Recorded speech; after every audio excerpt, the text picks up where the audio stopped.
Hello प्यारे बच्चों, कैसे हो आप सभी लोग। आप सभी लोगों का स्वागत है मेरे चैनल कॉमर्स नोटबुक्स पर। मेरा नाम है राजा मांझी और आज हम लोग बात करने वाले हैं एक स्पोकन इंग्लिश के बहुत सिंपल और बहुत बेसिक से टॉपिक की, जो हम लोग कई बार अपने एक्सप्रेशंस में यूज़ करते हैं स्पोकन इंग्लिश के लिए। उस टॉपिक का बेसिक मतलब क्या होता है, जैसे मान लीजिए आप किसी टॉपिक की बात करते हैं या कोई एक ऐसा एक्सप्रेशन जो हम लोग बहुत ज़्यादा यूज़ करते हैं अपने बेसिक डेली बेसिस के अंदर, कि वो व्यक्ति या वो पर्सन या कोई भी इंसान किसी काम को करने में क्या है, बहुत ज़्यादा मग्न हो जाता है। मग्न का मतलब ये एक स्पोकन इंग्लिश का छोटा सा फ्रेज है जिसका मतलब होता है मग्न होना। मग्न होना का मतलब जैसे हम किसी काम को करने में इतना ज़्यादा डूब जाते हैं, इतना ज़्यादा डीप उसके अंदर चले जाते हैं कि हमें कुछ और समझ ही नहीं आता भाई करना क्या है, ठीक है। उसके अलावा हमें कुछ और दिखता ही नहीं है, तब हम कहते हैं कि अरे यार तुम इस काम में इतना ज़्यादा मगन हो गए हो कि तुम्हें कुछ समझ ही नहीं आ रहा। तो इस तरह के एक्सप्रेशंस, जैसे मान लीजिए कि वह टीवी देखने में मग्न है ना, वह टीवी देखने में मग्न है, वह अपनी दुनिया में मग्न है, वह अपने ही दुनिया के अंदर मग्न है, वह गाना सुनने में मग्न है, या फिर हम बात करते हैं कि वह किताब पढ़ने में मग्न है। कहने का मतलब कोई ऐसा काम जिसको कोई पर्सन, कोई व्यक्ति किसी काम को करने में इतना डूब जाता है कि उसे दूसरी चीज़ों का ख्याल ही नहीं रहता, ठीक है। इस तरह के एक्सप्रेशंस के लिए हम जो स्पोकन इंग्लिश का फ्रेज यूज करते हैं उसको बोलते हैं इनग्रोस्ड इन, ठीक है। चलिए इसके कुछ रूल्स की अगर हम बात कर लेते हैं कि रूल्स क्या है, तो इसका एक असर्टिव रूल है, ठीक है। असर्टिव रूल का मतलब जो सिंपल सेंटेंसेस में काम आता है, जैसे subject plus is am are plus engrossed in, ठीक है, प्लस वर्ब की फोर्थ फॉर्म देन ऑब्जेक्ट, ठीक है। तो मैं फिर से रिपीट करता हूँ, subject plus is am are, क्योंकि ये प्रेजेंट की बात है, कोई काम करने में मग्न है तो हम प्रेजेंट की बात करते हैं और हम लोग लेकर के चलते हैं subject plus is am are plus engrossed in, ठीक है। उसके बाद वर्ब की फोर्थ फॉर्म देन ऑब्जेक्ट, ठीक है। जैसे हम बात करते हैं इसके कुछ बेसिक एग्जांपल्स, जैसे राधा फोन चलाने में मग्न है, ठीक है। अगर राधा फोन चलाने में मग्न है तो Radha is इनग्रोस्ड in using mobile.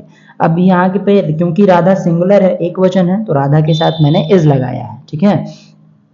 तुम लोग बात करने में मग्न हो, यहाँ पे कौन बात करने में मग्न है, तो तुम लोग, तो क्या हो जाएगा, यू ऑल आर, या बहुत सारे लोगों की बात है तो you all are engrossed in talking, you all are engrossed in talking, तुम लोग बात करने में मग्न हो। जैसे वह अपनी दुनिया में मग्न है तो क्या हो जाएगा, he is इनग्रोस्ड in his own world, ठीक है। अब जैसे एक हमारा फाइनल एक्सप्रेशन है, वे लोग टीवी देखने में मग्न है। क्या देखने में, टीवी देखने में, तो इसको आप कमेंट करके बताइएगा। चलिए अब हम इसका नेगेटिव रूल के बारे में बात करते हैं। नेगेटिव रूल का मतलब जहां पे मुझे बताना है कि कोई व्यक्ति किसी काम को करने में मग्न नहीं है, ठीक है। हम लोग कई बार नेगेटिव भी यूज करते हैं, तो इसके लिए हम क्या करते हैं, subject plus is am are, ठीक है, बेसिक एक्सप्रेशन है, subject plus is am are plus not plus engrossed in plus verb की फोर्थ फॉर्म देन ऑब्जेक्ट, ठीक है। कैसे यूज किया जाएगा, जैसे राधा खाना बनाने में मग्न नहीं है, राधा ये काम करने में मग्न नहीं है, तो खाना बनाने में कौन मग्न नहीं है, तो Radha, Radha is not engrossed in cooking, ठीक है। खाना बनाना कुकिंग होता है, आप चाहें तो यहाँ पे फूड भी यूज कर सकते हैं, वैसे ना करें तो ज्यादा बेहतर है, क्योंकि कुकिंग से हमें मैसेज क्लियर हो जाता है कि हाँ भाई खाना बनाने के लिए ही बात हो रही है कुकिंग की, ठीक है। जैसे उसका भाई गाना गाने में मग्न नहीं है, उसका भाई, किसका भाई, उसका भाई, तो यहाँ सब्जेक्ट हो जाएगा उसका भाई, तो हो जाएगा उसका भाई के लिए हम लगा देंगे हिज ब्रदर। अगर किसी लड़की का भाई होगा तो हम लोग क्या लगा देंगे, हर ब्रदर, है ना। तो his brother is not engrossed in singing. जैसे सब्जेक्ट हो गया, इज एम आर हो गया, नॉट हो गया, इनग्रोस्ड इन हमारा फ्रेज हो गया और हमारी वर्ब हो गई। बात समझ में आई। जैसे वे लोग पढ़ने में मग्न नहीं है, वे लोग पढ़ने में मग्न नहीं है, तो क्या हो जाएगा, they are not engrossed in studying, ठीक है। स्टडिंग का मतलब होता है पढ़ाई करना। बात समझ में आई। चलिए अब हम बात कर लेते हैं इंट्रोगेटिव एक्सप्रेशन। जैसे हम लोग कई बार सवाल में पूछ लेते हैं, अरे यार वो क्या करने में मग्न है, क्या वो इस काम में मग्न है, क्या वो ये करने में मग्न है, क्या वो ऐसा करने में मग्न है, तब हम किसका इस्तेमाल करते हैं, इंट्रोगेटिव रूल का। इंट्रोगेटिव रूल क्या कहता है, is am are plus subject, यानी कि जो हमारी हेल्पिंग वर्ब है वो क्या हो जाती है, सेंटेंस में सब्जेक्ट के सबसे आगे इस्तेमाल कर ली जाती है, देन आपका subject, then engrossed in, then verb की फोर्थ फॉर्म, देन ऑब्जेक्ट, ठीक है।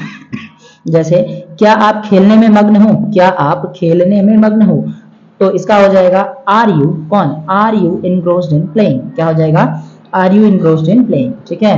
जैसे क्या मोहन किताब पढ़ने में मग्न है, तो क्या हो जाएगा, इज मोहन, क्योंकि मोहन सिंगुलर है तो इज लगेगा, is Mohan इनग्रोस्ड in reading a book, ठीक है। जैसे क्या वे लोग बात करने में मग्न हैं, क्या वे लोग बात करने में मग्न हैं, तो इसका हो जाएगा are they engrossed in talking. बात समझ में आई। चलिए, जब इंट्रोगेटिव रूल हो सकता है तो इंट्रोगेटिव नेगेटिव भी बनेगा इसका। तो इंट्रोगेटिव नेगेटिव जहां पे क्या भी आ रहा हो और नहीं भी आ रहा हो, ठीक है, तो उसको बोलते हैं इंट्रोगेटिव नेगेटिव। उसके लिए पहले रूल की बात कर लें तो रूल हमारा इस्तेमाल होगा is am are, then subject, then not, then engrossed in, then verb की फोर्थ फॉर्म, देन ऑब्जेक्ट। बात समझ में आई। चलिए, जैसे क्या तुम खाना खाने में मग्न नहीं हो, क्या तुम खाना खाने में मग्न नहीं हो, तो क्या हो जाएगा are you not engrossed in eating. खाना खाना ईटिंग होता है, बिल्कुल सही, ईटिंग फूड हो सकता है, तो हम ईटिंग लगाते हैं। जैसे क्या मेरा भाई मोबाइल चलाने में मग्न नहीं है, तो किसका भाई, तो मेरा भाई, तो my brother is a singular person, तो इज लगेगा। Is my brother not engrossed in using a mobile, ठीक है। क्या हो जाएगा, जैसे क्या आप उन्हें घूरने में मग्न नहीं हो, तो घूरना क्या होता है, स्टारिंग होता है। क्या होता है, स्टेयरिंग या स्टारिंग बोलते हैं। Are you not engrossed in staring them, ठीक है। बात समझ में आई। जैसे अब इसका WH फैमिली का रूल, WH फैमिली का रूल क्या होता है, तो WH फैमिली में हम बेसिकली बात करते हैं जहां पे WH वर्ड आ जाता है, जैसे क्या, क्यों, कब, कहाँ, कैसे, कौन सा, कौन सी, देन सब्जेक्ट। अगर उसमें नॉट हुआ तो नॉट यूज कर लेंगे और नहीं हुआ तो छोड़ देंगे, ठीक है।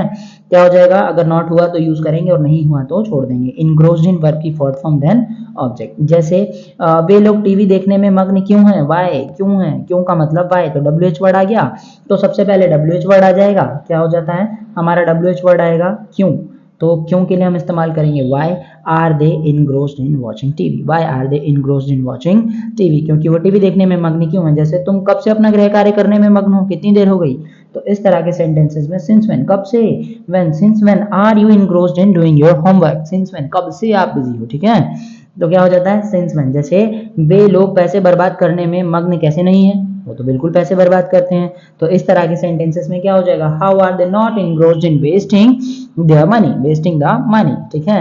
और क्या हो जाएगा अच्छा ठीक है दोस्तों, यहां तक तो समझ में आ गया। अगर हम बात करते हैं इसी सेंटेंस के अंदर कि ये तो मेरा प्रेजेंट के लिए था, किसके लिए था, अगर मैं बात करता हूं कि इसमें हम किसकी बात कर रहे हैं, तो ये मेरा प्रेजेंट के लिए था, किसके लिए, प्रेजेंट के लिए, ठीक है जी।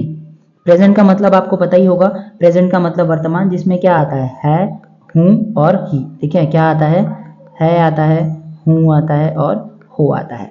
तो हम किसका यूज कर लेते हैं, हम इज, एम और आर का यूज करते हैं। लेकिन प्रेजेंट के अलावा भी तो होते हैं, जैसे अगर हम बात करते हैं पास्ट की, किसकी, पास्ट की बात कर लें, ठीक है, किसके बारे में, पास्ट के बारे में।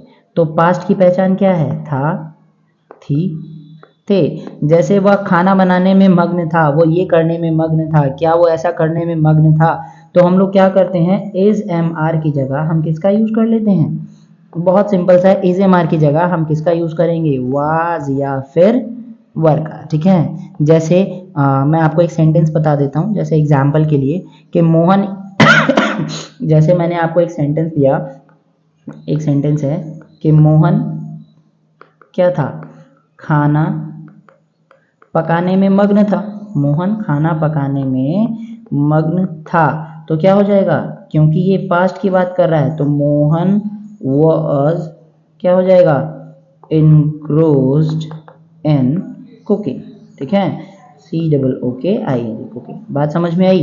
तो पास्ट के लिए हम किसका यूज करते हैं, was का, मतलब इन was या वर का इस्तेमाल करते हैं। जब आपका सेंटेंस सिंगुलर हो तो हम was, जब आपका सब्जेक्ट सिंगुलर हो तो हम was का इस्तेमाल करेंगे, और जब आपका ऑब्जेक्ट प्लूरल हो तो हम किसका इस्तेमाल कर लेंगे, वर का इस्तेमाल करेंगे। बात समझ में आई दोस्तों। चलिए, अब आप लोगों को मेरी इस वीडियो को यहाँ तक बने रहने के लिए आप सभी लोगों का धन्यवाद। मेरी वीडियो अगर पसंद आई हो तो मेरी वीडियो को लाइक, शेयर एंड सब्सक्राइब ज़रूर करिएगा, और इस तरह के बहुत सारे ग्रामर के टॉपिक्स के लिए, छोटे छोटे स्पोकन इंग्लिश के फ्रेजेस के लिए मेरे चैनल को सब्सक्राइब ज़रूर करिएगा। मैं आप लोगों के लिए ऐसी छोटी छोटी वीडियोस लेकर के आता रहता हूँ, और आप लोगों को इस तरह की वोकैबुलरीज के लिए मेरे इंस्टाग्राम चैनल को फॉलो ज़रूर कर लीजिएगा। तब तक के लिए जय हिंद प्यारे बच्चों।